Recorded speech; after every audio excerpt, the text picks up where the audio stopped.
Okay guys, welcome to the last round injury report.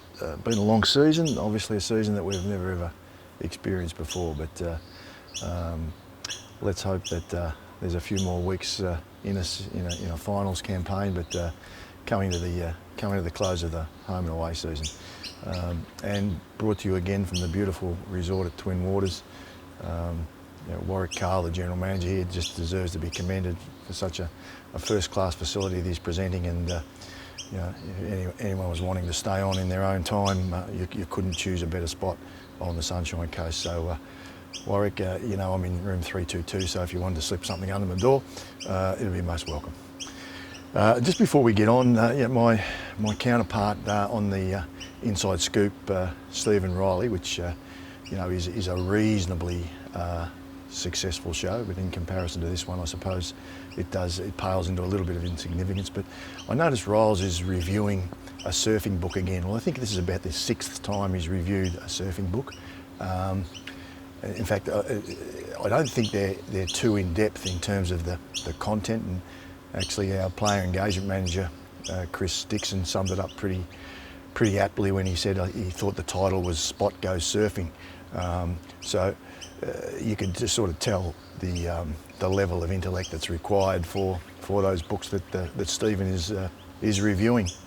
And in fact, I think that after you review 3, there's a complimentary set of coloured pencils that you can use to colour them in. So keep up the good work, and I'm sure you'll get to a level of intellect that appeals to the masses. Let's get straight to our injury report without any further ado. Flynn Appleby still probably got a couple of weeks with that hamstring, so as I said earlier, let's hope our campaign continues to allow Flynn to play or have an opportunity to play some part in the rest of the season.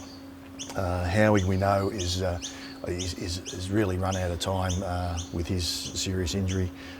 He continues to rehab and do quite well, but both he and the doctors realise that time has run out for him in terms of him getting back before our campaign does conclude.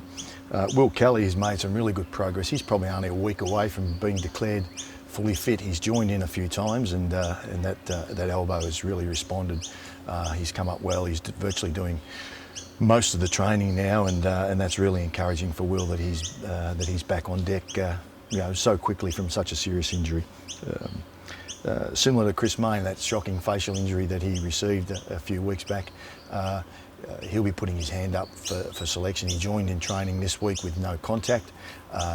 With the week between home and away season and finals, that'll give him that extra time. So we would expect our next game after the Port Adelaide one that Chris would be putting his hand up for selection. Tommy Phillips not so close. That hamstring was a reasonably serious one. He's still probably got 2 to 3 weeks of rehab on the sideline, so we'll just see how that fares for Tom.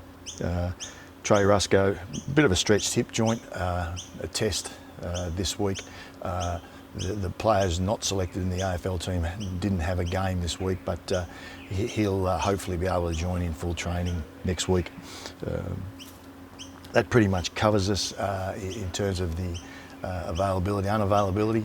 As I said, while this concludes our home and away campaign against Port, we're looking forward to a successful finals campaign, and we'll be able to update you further next week.